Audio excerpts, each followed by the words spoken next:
바울과 바나바 또 그리고 수행했던 마가 요한의 선교 여행이 있었죠. 그러다 밤빌리아에 있는 버가에 이르렀을 때에 마가는 바울과 바나바를 떠나 예루살렘으로 돌아가게 됩니다.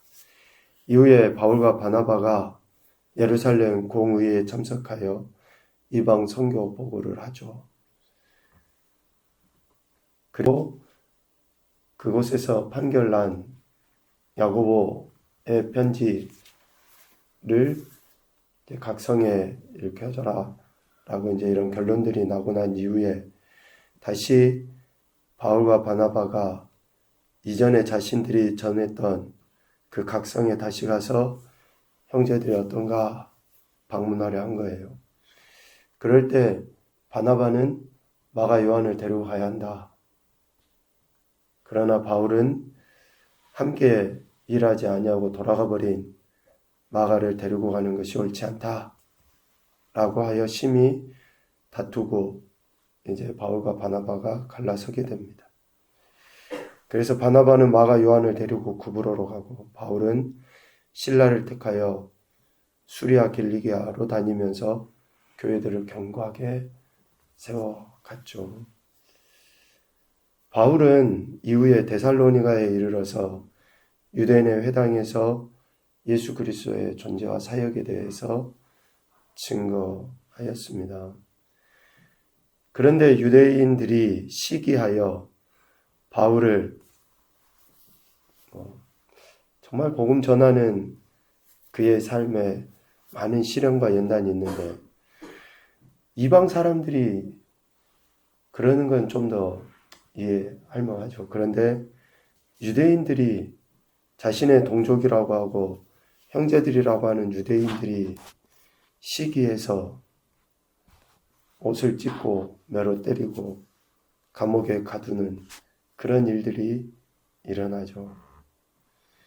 데살로니가에서도 여전히 그러한 일들이 일어납니다. 그래서 바울은 형제들의 도움을 받아서 베레아로 보내졌고 베레아에서도 여전히 예수 그리스도의 이름을 하나님의 말씀을 유대인의 회당에서 가르쳤습니다. 베레아에 있는 사람들은 데살로니가에 있는 사람들보다 더 너그러워서 간절한 마음으로 말씀을 받고 이것이 그러한가 하여 날마다 성경을 상고했다 라고 11절에 이야기해요. 그런데 베레아의 사람들은 이러한데 데살로니가에 있는 사람들, 특별히 데살로니가에 있는 유대인들은 어떻습니까? 바울이 베레아에서도 하나님의 말씀을 전하는 줄 알고 데살로니가에서 베레아까지 와가지고 또 소동하는 거예요. 소동을 일으키는 거예요. 참 유대인들의 이러한 어쩌면 고집 또 아직 뿌리 깊게 남아있는 그런 어떤 선민 사상, 택함받은 백성이라고 하는 것이 긍정적으로 나오면 참 좋죠. 참 그래서 우리가 하나님 말씀대로 하나님의 뜻을 드러내며 사는 그러한 힘이 되니까. 그런데 택함받았다고 하는 것이 우월감에 빠져버리니 다른 사람들은, 그러니까 심지어 유대 그리스도인들까지도 어떻습니까? 이방인들이 예수 그리스도의 이름을 믿고 구원받았다라고 하는 것에 대해서 인정을 못하는 거예요. 야, 적어도 할례 정도는 받아야지. 할례를 받아야지 구원을 받는다 라고 할 정도로 유대 그리스도인들 안에도 이러한 뿌리 깊은 율법주의적인 사고방식이 있었던 거죠. 이렇게 베레아에서도 복음을 전했을 때에 데살로니가에 있던 유대인들이 와서 바울을 힘들게 하죠. 그랬을 때 또 베레아에 있던 형제들이 바울을 내보내 바다까지 가게 하고 그리고 결국 아덴에 이르게 합니다. 이럴 때에 14절, 15절 말씀에 보면 바울은 베레아에서 소위 건져내서 바다까지 가게 했는데 실라와 디모데는 아직 베레아에 머물러 있는 거예요. 그래서 바울이 15절에 보면 인도하던 사람들이 바울을 아덴까지 데리고 갑니다. 그런데 바울이 자신을 인도한 그 사람들에게 실라와 디모데를 자기에게로 속히 오게 하라 라고 그들에게 명령을 해요. 실라와 디모데가 베레아에 남겨진 상황에 자신만 피하는 것, 그곳에서 머물지 않고 실라와 디모데를 자기에게로 데려오라 라고 이렇게 명령을 해요. 왜 그럴까 찬찬히 생각을 해보면 한 번의 아픔이 있었잖아요, 바울에게. 앞서 설명한 것처럼 마가 요한이 예루살렘으로 돌아가 버리고 또 그로 인해서 실질적으로 바나바와 심히 다투고 헤어지는 그러한 그 사건이 일어나게 돼요. 마가 요한으로 인해서. 어쩌면 그 상처가 바울 안에는 소위 말하는 트라우마처럼 작용한 게 아닌가 그런 생각을 하게 되죠. 그래서 바울은 자신과 함께 동역하는 그 사람들에 대한 애틋한 마음이기도 하지만 그들이 자기와 함께 있기를 기대한 거예요. 그렇게 함께 바울과 또 실라, 디모데가 같이 이렇게 잊지 못하는 그런 상황을 아마 견디지 못하는 것 같습니다. 그래서 실라와 디모데를 자기에게로 속히 오게 하라 라고 명령하고 그들이 바울과 함께 하기를 기대했다 라고 할 수 있습니다. 한 번의 아픔은 우리를 성숙시키기도 하지만 그런 아픔이 정말 상처가 돼서 비슷한 상황을 맞닥뜨리게 되면 그것이 우리를 올가매게 되기도 합니다. 마가 요한에 대한 그 바울의 마음은 마지막 바울이 감옥에 갇혀서 생을 마감하려 할 때에 볼 수 있어요. 그에 대한 그 애틋한 마음, 마가가 자신과 함께 하기를 기대하여 이후에 다시 마가를 데려오라 라고 하는 그런 마음을 표현하거든요. 그래서 바울은 오늘 실라와 디모데를 기다리죠. 기다리는 동안에 16절 이하에 보면 이제 아덴에서 있었던 일들을 기록을 하고 있습니다. 아덴에서 정말 치열한 영적인 싸움을 또 싸우게 되죠. 바울이 아덴에서 실라와 디모데를 기다리다가 그 성에 우상이 가득한 것을 보고 마음에 격분하여 회당에서는 유대인과 경건한 사람들과 또 장터에서는 날마다 만나는 사람들과 변론을 하게 됩니다. 16, 17절.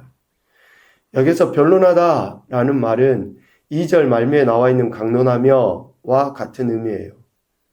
바울이 회당에서 그리스도의 복음을 세세하게 증거하고 또 시장과 길거리에서 매일 만나는 사람들에게 예수님의 이름을 전한 거죠. 18절 말씀에 보면 이는 바울이 예수와 부활을 전하기 때문이러라. 그러니까 바울은 유대인의 회당이나 또 시장이나 거리에서나 어디에서든지 만나는 사람들에게 예수님의 존재와 사역, 예수님의 죽으심과 예수님의 부활하심에 대해서 바울은 증거했다라는 것이죠. 아덴이라는 그 도시는 아테네 여신을 기념하기 위해 세워진 도시입니다. 그러니까 태생 자체부터가 우상을 섬기기 위해서 만들어진 도시예요. 처음에 그 도시를 인위적으로 만들 때부터. 그러니 당연히 그곳은 우상이 판쳤겠죠. 22절에 보면 아덴 사람들은 범사에 종교심이 많은 사람들이었다. 그렇게 종교심이 많은 사람들이었기 때문에 바울이 전한 것도 이방 신에 대해서 전하는 것 정도로 가볍게 여기는 거예요. 왜 이렇게 가볍게 바울이 전하는 것을 여길 수밖에 없는가? 23절 말씀에 근거를 둘 수 있습니다. 내가 두루다니며 너희가 위하는 것들을 보다가 알지 못하는 신에게라고 새긴 단도 보았다. 그러니까 아덴 사람들은 단 이름이 그거예요. 단 이름이. 알지 못하는 신. 그러니까 자기들이 섬기고 있는, 지금 그들이 섬기고 있는 신이 알지 못하는 신이에요. 참 어리석기 그지없죠. 그렇게 알지 못하는 신이라고 새긴 단을 만들어 놓고 섬길 정도의 그러한 사람들, 종교심이 많은 사람들, 우상을 섬기는 사람들이었다라는 거죠. 그래서 바울은 그들이 알 수 있고 제대로 알고 섬기는 인생이 되도록 하기 위하여 변론, 강론, 또 어쩌면 설파한 것이죠. 강력하게 가르칩니다. 24절 이하에. 첫째, 우주와 그 가운데 있는 만물을 지으신 하나님께서 천지의 주제이시고 손으로 지은 전에 계시지 않으신다. 라고 가르쳐요. 25절, 그 하나님은 무엇이 부족한 것처럼 사람의 손으로 섬김을 받는 분이 아니시다. 오직 만민에게 생명과 호흡과 또 만물을 친히 그런 베풀어 주시는 분이시다. 26절, 인류의 모든 족속을 한 혈통으로 만드사 온 땅에 살게 하시고 그들의 연대를 정하시며 거주의 경계를 한정하시는 분이시다. 27절 또 28절 전반부까지 하나님 우리 각 사람에게서 멀리 계시지 않고 우리가 하나님을 힘입어 살며 기동하며 존재하게 하신다. 라고 이렇게 하나님에 대해 분명하게 가르쳐줍니다. 아니 사람들을 보니까 알지도 못하는 신이라고 써놓은 그 제단에서 날마다 오늘날 우리처럼 이야기하면 새벽마다 물 떠놓고 거기에다 빌고 있고 밤마다 그냥 달을 보면서 빌고 있고 하는 그런 행태들을 보니 너무 답답한 거죠. 그래서 하나님이 어떤 분이신지에 대해 명확하게 가르쳐 주고 있습니다. 이처럼 하나님의 그 존재와 또 하나님의 역사하심에 의해서 택함받은 백성, 소생이 되었기 때문에 하나님을 금이나 은이나 돌에다 사람의 기술과 고안으로 새긴 것들과 같이 여겨서는 안 된다 라고 29절에 분명하게 이야기하고 있습니다. 알지 못하던 시대에는 하나님이 간과하셔요. 하나님이 이런 분이신지 듣지 못했던 시대에는 그럴 수 있어요. 하나님이 이해하시죠. 그런데 이제는 어디든지 사람에게 다 명령하여 회개하라고 하셨기 때문에 이렇게 우상을 섬기는 것, 하나님을 우상처럼 새겨 만드는 것을 하나님이 용납하지 않습니다. 지금은 이제 하나님 용납하지 않으셔요. 저 아직 하나님 못 들은, 지금은 하나님 못 들은 사람이 아무도 없어요. 예수님 이름 못 들은 사람 아무도 없습니다. 하나님께서 지금 이 시대에 인류에게 주신 어쩌면 상반될 수 있죠. 최고의 유익일 수도 있지만 최고의 독일 수도 있어요. 매스컴, 인터넷. 필리핀의 그 톤도 지역의 빈민촌에 저희가 3월달에 갔다 왔다고 이야기했잖아요. 빈민촌 진짜 쓰레기만. 애들은 다 옷도 거의 꼬맹이들은 못 입고 다닐 정도로 쓰레기를 주워서 팔아요. 그런데 저희가 그 마을 한가운데 있는 교회를 들어가기 위해서 그 거리를 뚫고 들어가는데 사람들이 뭐 하고 있는 줄 알아요? 애들이고 어른이고 앉아서 다 핸드폰 하고 있어요. 다 그런 거 하고 있다고요. 그러니까 무슨 말이냐?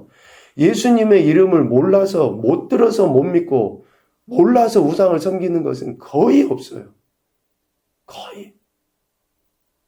오늘 29절, 30절 이야기한 것처럼 30절 특별히 이야기한 것처럼 알지 못했던 시대는 그럴 수 있어요. 그런데 지금은 결코 그럴 수 없어요. 내가 안 믿은 거지 몰라서 안 믿었습니다. 말이 안 통해요. 될 수도 없는 이야기예요. 그래서 사도 바울은 이제 많은 제자들을 통해 복음이 증거되어지고 예수님의 이름이 전해진 지금 이때 바울이 이 글을 선포했던 이때나 지금 오늘날과 별반 다르지 않습니다. 이렇게 많이 예수님의 이름이 전해진 이때는 한 가지 방법밖에 없어요. 회개하고 돌이키는 거. 알지 못해서요. 핑계를 댈 수가 없다라는 거죠.